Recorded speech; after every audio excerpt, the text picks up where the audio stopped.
Olá pessoal, eu sou o Carlos da Lincultura e trazendo mais uma informação bacana para você. Agora a gente vai falar sobre FEMEA. FEMEA, análise dos modos de fala e seus efeitos. Muita gente tem um pouco de receio de fazer FEMEA, mas eu estou trazendo um exercício muito simples, muito básico, para você aprender de uma forma tranquila a fazer um FEMEA de processo. Olha só. A primeira coisa, pessoal, que a gente tem que ver para fazer um FEMEA de processo, por exemplo, o exemplo que eu quero trazer para vocês, é ter o fluxograma do processo. É bem importante eu ter o fluxograma já descrito, e essa é uma pergunta crucial, né? Se eu não tiver, né, um fluxograma pronto, professor Carlos, eu posso fazer o FEMEA? Pessoal, honestamente, eu não aconselho, tá? Enquanto não tiver o fluxograma, você não tem a sequência. O fluxograma, ele é um método que mostra, né, a análise das fontes de variação de um processo. Ele tem ênfase no impacto na variação do processo, é uma análise sistêmica, ele ajuda a focar o processo e ele cria uma visualização independente, tá legal? Um ponto importante, pessoal, a simbologia do fluxograma. Então ele tem lá o círculo que é operação ou máquina, tem uma setinha transporte, um delta invertido armazenamento, um D de espera, um quadrado de inspeção e um círculo com um quadrado que é a operação com inspeção. Olha, eu coloquei aqui um exemplo bem simples para vocês verem. Eu tenho aí as operações 10, 20 e 30, né? A 10 armazena o material e eu tenho o requisito, tem que obedecer o FIFO, esse é um requisito do armazenamento. É um requisito muito simples, poderia ter outros requisitos, mas esse é o mais simples. Outro, 20, transportar material, empilhamento máximo com 2 caixas é o requisito. O terceiro é um círculo aí, ó, é uma operação, apertar parafuso da roda, requisito, torque 70 Nm, mais ou menos 10%. E o 40 tem um círculo, inspecionar conforme plano de controle. Olha, eu vou pegar, pessoal, esse aí é a operação 30, que é apertar o parafuso da roda. É um exemplo bem simples para vocês entenderem como evolui teoricamente um FEMEA se eu fosse pegar essa operação 30, apertar o parafuso da roda. Então percebam, a primeira coisa que eu estou identificando é dentro do fluxo uma etapa. Aí a pergunta vem, Carlos, eu tenho que fazer com todas as operações, com todos os passos? Sim, você tem que fazer com todos os passos, tá legal? A IATF exige que você faça uma análise, inclusive agora, pessoal, do sistema de planejamento da produção até a saída do material para chegar até lá no cliente, porque vai envolver toda aquela mentalidade de análise de risco que você tem e que a IATF traz, tá? Então essa é uma parte que a gente vai estar fazendo agora com vocês. Pois bem, aqui eu tenho o passo a passo do FEMEA, tá? Esse é um... Depois, pessoal, vai ficar esse material aí, mas esse template aqui depois eu posso mandar para vocês. Ele é um template que mostra a interação da análise. Eu defino o passo do processo, depois eu defino o modo de falha, o que vem antes do modo de falha na linha do tempo é chamado de causa, o que vem depois na linha do tempo é chamado de efeitos. Os controles preventivos só atuam sobre causas e os controles detectivos atuam sobre causa ou sobre modo de falha. Novamente, não existe controle preventivo detectivo para efeitos, tá legal? Bom, formulário do FEMEA inicial que a gente vai usar ainda é do FEMEA 4ª de 2008, para vocês olharem aí, depois eu falo sobre as mudanças. Mas vamos pegar a base da análise, tá, pessoal? A primeira coisa que eu tenho que fazer é a definição de função do processo e o requisito. Normalmente é uma descrição concisa, clara e simples. É, pessoal, que eu chamo de ter vamos chamar assim, a definição da função, eu normalmente tá no verbo infinitivo mais substantivo. Eu trago de dentro, olha só, de dentro do fluxograma para dentro do FEMEA. O requisito é o mesmo requisito da saída do processo. Então, se eu, por exemplo, for lidar com a questão do que a gente acabou de ver aqui, pessoal, da análise que a gente está trabalhando, teoricamente eu vou buscar lá a roda, então eu tenho que pegar lá exatamente aquela função onde identificava que eu ia fazer o aperto na roda com aquele requisito de 70 Nm.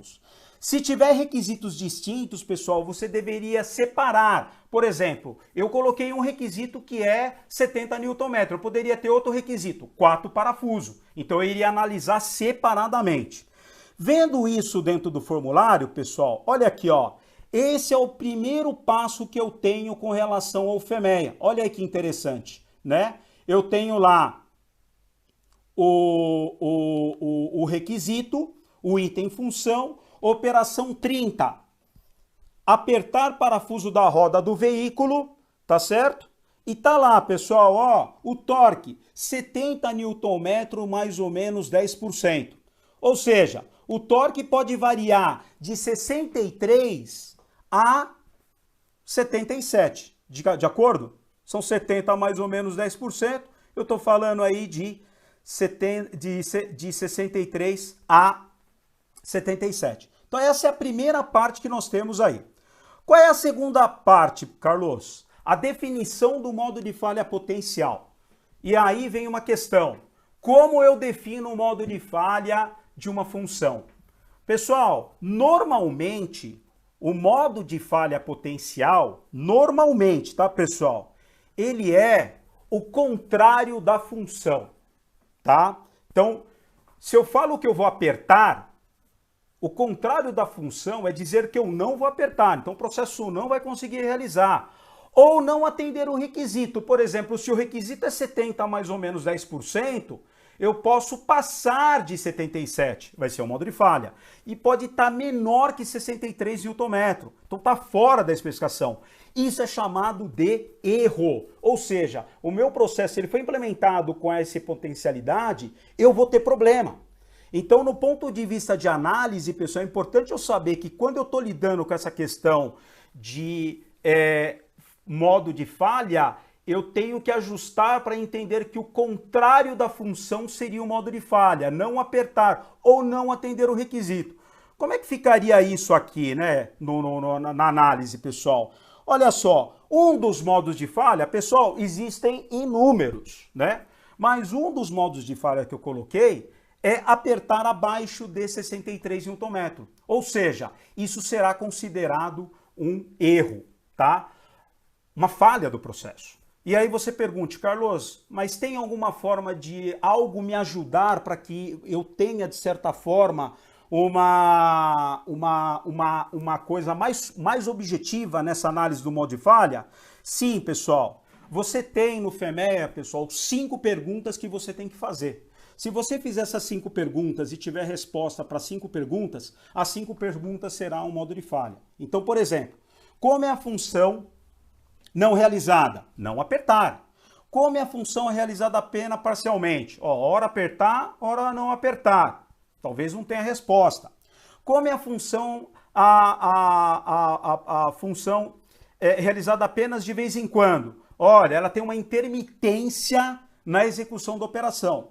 Como é a função realizada degradadamente? Então, olha, eu estou fazendo com menos do que o requisito, que é 63 o mínimo. O range que eu tenho é de 63 a 77, eu estou fazendo abaixo. E como é a função realizada exageradamente? Olha, eu estou colocando mais de 77 Nm. No caso aqui, galera, eu coloquei abaixo de 63. Então ele responde uma das questões. Qual? Como é a função realizada degradadamente. Tá legal? Então essa é a segunda parte aqui, onde eu defino o modo de falha, ok? Bom, terminado o modo de falha, pessoal, eu vou falar sobre efeito.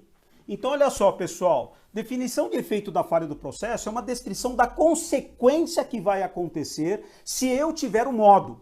Normalmente, você descreve de duas formas. O efeito lá no usuário final ou no seu cliente e o efeito interno, ou seja, o que pode acontecer dentro da tua empresa se acontecer esse problema. Então, aí ele traz a descrição no cliente do usuário final e na operação subsequente na próxima etapa do processo. Normalmente, pessoal, eu aconselho, eu lido com a questão de dizer que você deveria colocar os dois efeitos. Tanto o efeito do cliente interno, por exemplo, a próxima estação, ou o cliente externo. Quando eu falo cliente externo, no caso, por exemplo, as montadoras, você poderia usar as duas questões, né? E isso no VDA agora novo, ele acaba fazendo uma determinação. Ele tem no cliente, o cliente, a montadora, e ele tem, por exemplo, no usuário final. Então ele tem na tabela severidade, ou na onde você vai verificar, ele vai ter 3 colunas. Uma coluna para a operação subsequente, a segunda coluna para a montadora, para o seu cliente, e terceiro, lá no usuário final. Então, vamos sair da indústria automotiva, vamos supor que seja em serviços. O usuário, teoricamente, ou quem compra o teu produto, o distribuidor, né? E o usuário final é quem vai receber, teoricamente, esse material. Então é importante vocês saberem que, de certa forma, isso agora vai ser dividido. Nesse caso aqui que a gente está vendo, pessoal, ele fala do usuário final da operação subsequente, tá legal? Bom, o que eu coloquei aqui, pessoal? Dá uma olhada aí, olha só.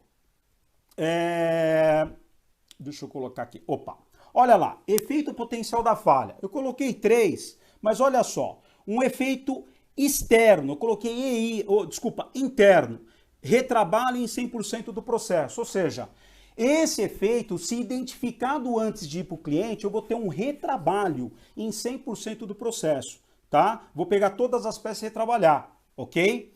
O segundo, pessoal, é um efeito externo, eu vou ter ruído percebido até 75% dos clientes, tá? E eu coloquei um terceiro, né, a questão interna aí, que é, teoricamente, né, o efeito que envolve a segurança do veículo sem aviso prévio. Bom, determinei os efeitos. Eu preciso agora, pessoal, colocar a severidade desses efeitos. A severidade tem uma tabela que ela vai no quarta edição de 1 a 10. No novo é a mesma coisa. Depois eu vou falar sobre o novo, sobre a diferença. Mas mudou, inclusive, alguns dizeres, boa parte dos dizeres se manteve, e agora eles abriram 3 colunas lá para 3 clientes distintos, tá? Essa tabela, pessoal, ela tem um grau de hierarquia de criticidade, que vai de 1 até a 10, tá certo? Então, olha só, galera, tem muita gente que fala assim para mim, Carlos, como que eu faço para decorar, por exemplo, a tabela de severidade? Tem uma forma? Pessoal, tem uma forma. Eu vou convidar você agora para você decorar essa tabela para ficar em mente, tá? Então, olha só, a tabela vai de 1 a 10. Então, olha como é uma hierarquia a tabela da severidade. O que é severidade? A gravidade do impacto do modo de falha, ou seja, o quanto o efeito vai ter de grave e vai atuar sobre cliente ou sobre operação posterior ou sobre o usuário final. Então, é o quanto grave é, tá? Então, como é que é essa tabela, pessoal? 10 é um item de segurança que pode colocar em risco a operação segura do veículo ou item de legislação sem aviso prévio. 9 é com aviso prévio. 8 é perda da função primária. 7 é degradação da função primária. 6 é perda da função secundária. 5 é degradação da função secundária. 4, pessoal, é um item de aparência ou ruído que vai ser percebido até 75% dos clientes. 3 é um item de aparência ou ruído que vai ser percebido até 50% dos clientes. E 2 é um item de aparência e ruído que vai ser percebido até 25% dos clientes. E o 1, pessoal, a severidade é quando o defeito ou o efeito não será notado pelo cliente. Se nós olharmos isso no ponto de vista aí da tabela, pessoal, é exatamente o que a gente está falando, de 9 até 10 na tabela do cliente. Mas eu tenho também a tabela interna, que não muda a sequência, é mais ou menos muito parecido. O 10 para o efeito interno, teoricamente, é colocar, né, em perigo operador, sem aviso. O 9 é com aviso.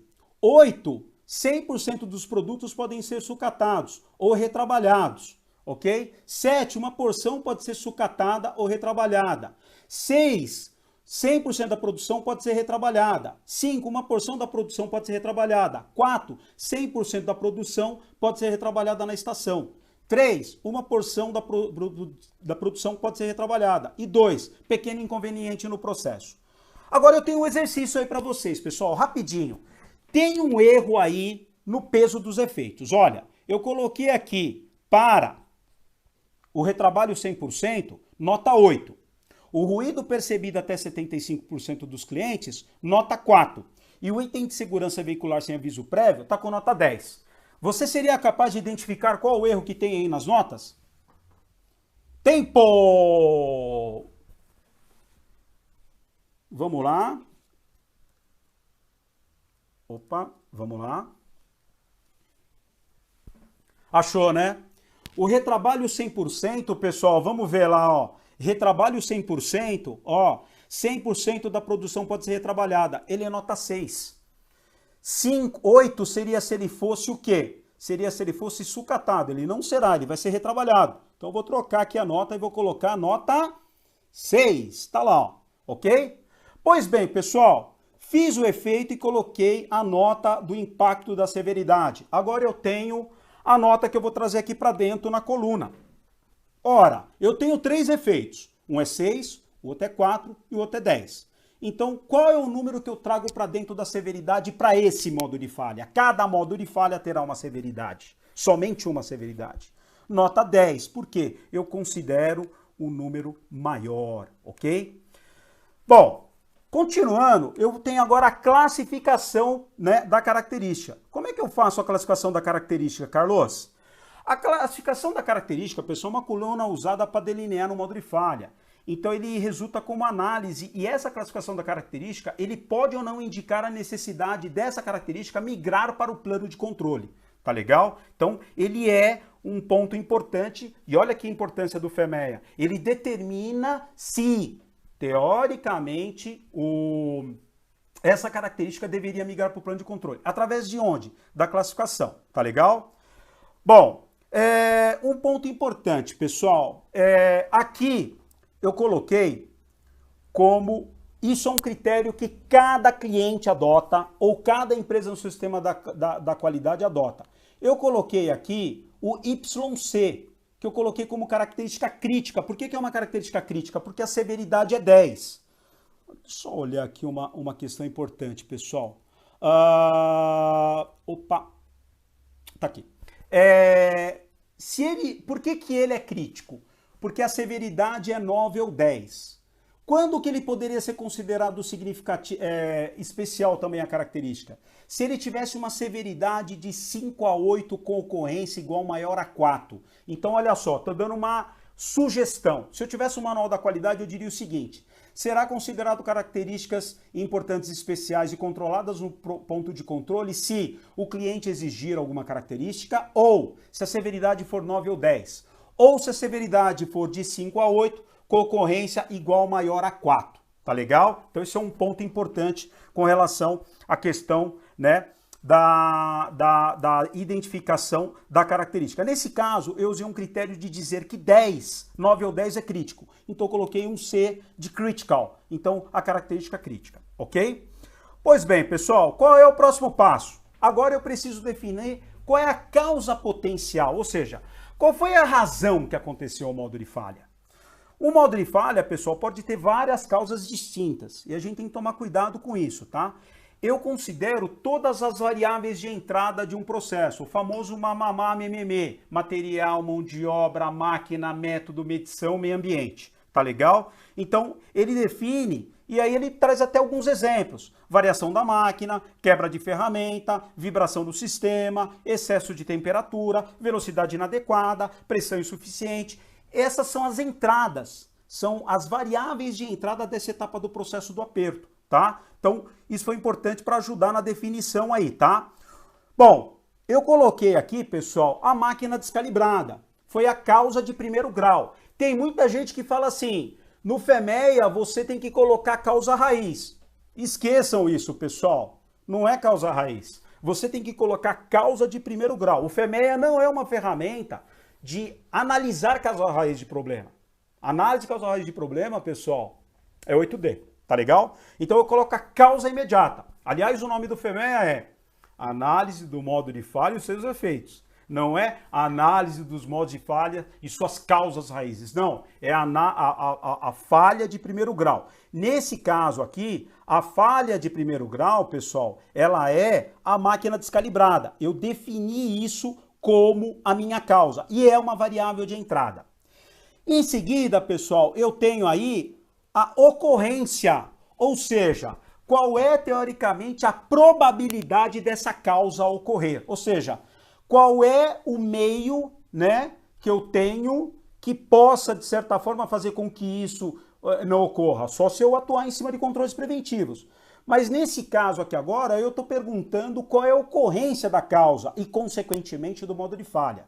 Para isso, pessoal, a gente tem uma tabela. Essa tabela também vai de 1 a 10, tá? Então, qual é a probabilidade de ter máquina descalibrada? Normalmente a gente recorre ao histórico de ocorrência de máquina descalibrada e usa aqui uma régua de 1 a 10. Essa régua, pessoal, ela vai desde 2, né, com numeração aí, vamos dizer assim, que tem alguma ocorrência, até o 10, né? Só uma referência sobre a questão, inclusive, da palestra que eu fiz 6 sigma, né, que é 3,4 em 10 elevado a sexta. Pessoal, a nota, ela vai do 3, por exemplo, ela fala em 1, né, desculpa, o 2, em 1 em 1 milhão. Pessoal, 1 em 1 milhão é mais que 6 sigma, é nota 2. Uma em 100 mil peças produzidas, máquina descalibrada, é 3. Uma em 10 mil é 4. Uma em 2 mil é 5. E assim por diante até 10, né? Então, olha só, pessoal. Eu coloquei uma nota aqui 4. Eu estou dizendo que acontece uma ocorrência a cada 10 mil ciclos realizados. Ou seja, a cada 10 mil ciclos, eu tenho uma máquina descalibrada, ok? Então a ocorrência está ligado à causa e, consequentemente, ao modo. Uma vez que se acontecer a causa nesse caso, ele vai originar um modo de falha. Bom, eu chego agora dentro dos controles preventivos, pessoal. Eu tenho controle preventivo e controle detectivo. Antes disso, pessoal, deixa eu trazer uma coisa importante para vocês, tá? Controles são controles existentes. Eu estou cansado de ver, quando eu vejo a IFEMEA, pessoal, é um erro homérico, tá? A gente orienta. De colocar controle que não existe para tentar reduzir nota de ocorrência ou nota de detecção. Pessoal, quando eu estou fazendo um FEMEA, lá atrás, antes do processo, eu estou dizendo qual é o meio de controle que eu tenho hoje. Não é o que eu quero ter. O que eu quero ter, ele tem que vir nas ações recomendadas. Então, assim, galera, o controle, gravem isso, eu quero que vocês gravem essa informação. O controle preventivo atuará de forma preventiva somente sobre a causa. O controle detectivo atuará de forma detectiva sobre causa ou sobre modo. Não existirá controle para efeito. Então, gravem. Controle preventivo somente sobre causa. Controle detectivo sobre causa, detectando, ou sobre modo de falha. Tá legal? Então, isso é bem importante para a gente guardar. Nesse caso, eu coloquei 2 controles, um preventivo e um detectivo. O preventivo existente, pessoal, eu coloquei um plano de calibração periódica da máquina conforme plano de controle. A pergunta que você tem que responder para saber se o controle preventivo é ou não preventivo é o seguinte: ele é capaz de mitigar, diminuir a probabilidade da ocorrência da causa? Então, por exemplo, um plano de calibração vai calibrar periodicamente a máquina. Não vai eliminar o problema da ocorrência, mas ele mitiga a probabilidade da ocorrência. Então, ele teoricamente serviria como um plano preventivo. Lógico que o melhor controle, pessoal, seria o controle Poka-Yoke, tá? Mas o plano de calibração, ele traz em função disso uma confiabilidade maior para que a máquina não descalibre. Ele não vai resolver o problema da máquina descalibrada, mas ele vai mitigar a possibilidade de você ter máquina descalibrada, tá certo? E o meu controle detectivo, pessoal, ele é um controle que vai atuar sobre o modo de falha. Olha só o que eu estou dizendo aí. Vai ter um LED de alerta na máquina de torque abaixo do especificado na cor vermelha, conforme a instrução 654. Ele está dizendo o seguinte: na máquina, quando eu estou fazendo aperto, tem um LED lá. Esse LED vai acender e ele vai notificar, vai detectar que o torque está abaixo do especificado. Percebam o seguinte, pessoal, o controle preventivo, ele está atuando sobre causa. E esse controle detectivo está atuando sobre o modo de falha. Ou seja, a ideia do plano de calibração é para mitigar a possibilidade da máquina descalibrada. Não vai resolver, mas ele vai reduzir, ele tem como função mitigar. Eu posso colocar outros controles preventivos aí, tá? E o controle detectivo, ele detecta teoricamente que o torque ficou abaixo de 63 e vai notificar o operador. Isso vai fazer com que o problema não ocorra, pessoal? Não, o problema vai acontecer. Então gravem. Controle preventivo atua sobre causa. Controle detectivo atua sobre causa ou sobre modo de falha. Ok? Tranquilo? Um ponto importante, pessoal, que eu quero trazer para vocês também é que assim, controles, existem inúmeros controles, pessoal. Tem uma série de controles que podem ser usados, tá legal? E isso, de certa forma, ajuda vocês a criar melhorias. Então, por exemplo, dentro do projeto eu falo assim, escuta, eu vou fazer um DOE, por exemplo, eu quero fazer um delineamento de experimento para eu melhorar essa parte de especificação que vai cair lá no meu processo e não vai conseguir atender. Então, o DOE, ele é considerado um tipo de controle, depende de onde você vai atuar. Se você atuar sobre modo de falha, ele vai ser detectivo. Se você fizer ele para atuar sobre causa, ele vai ser preventivo dentro do que a gente viu aí. Tá legal? Beleza? Pois bem, galera, ó, eu tenho aqui, então, eu passei pelos controles existentes e aquilo que eu falei, dispositivo de segurança, passa, não passa, afiação de ferramenta, auditorias, né? São descrições dos controles já implementados. Eu tenho a prevenção, que previne a causa, e eu tenho a detecção, que detecta a causa ou o modo de falha, tá legal? O prevenção, ele previne a causa e, consequentemente, vai pegar o modo, e a detecção detecta a causa ou detecta o modo de falha. Tá legal? E sempre a abordagem de dizer que esses controles já são existentes, ok? Existe uma tabela, pessoal, não está tão nítido talvez aí para vocês, está um pouco pequeno, mas existe uma tabela para pontuar de 1 a 10 aqui, tá? E eu atribuí uma nota lá, que é a nota 5, né? A minha detecção. A detecção do modo de falha na estação pelo operador através do uso do dispositivo de medição por variáveis ou por controles automáticos na estação que detectará a peça não conforme e notifica o operador por luz ou buzina. Se nós voltarmos lá, é uma luz que vai acender. Então é um tipo de detecção com nota 5. Tá legal? Ok? Bom, feito isso, pessoal, agora eu vou calcular o número de prioridade de risco. Isso eu estou falando do FEMEA 2008. Eu vou mostrar daqui a pouco para vocês que no FEMEA novo não tem mais NPR. Mas aqui só para fechar a ideia do 2008. Eu vou fazer a multiplicação da severidade, 10, 4 vezes 5. Tá legal? Então, olha, 10 vezes 4, 40. Vezes 5, 200. Então, eu tenho aí o meu NPR hoje, antes de fazer qualquer melhoria, enquanto está desenvolvendo o produto, eu tenho lá um NPR de 200. Olha, eu estou trabalhando com uma ferramenta de prevenção. Então, eu estou fazendo isso ainda dentro do projeto. Aqui vai vir as ações preventivas. Então, olha, uma delas que eu coloquei aqui, pessoal, instalação de Poka-Yoke, prova de erros de parada que não permita que o produto com torque abaixo não prossiga.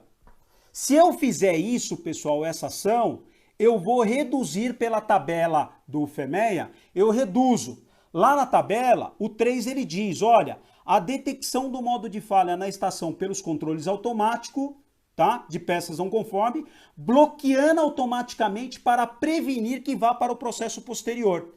Isso é nota 3, tá? Então eu coloquei aqui, ó, eu mantive a severidade, eu mantive a ocorrência e troquei a nota 3, tá? Coloquei plano de ação, quem é que vai fazer? O projeto vai ser engenharia de fábrica, a manutenção instala e a qualidade valida.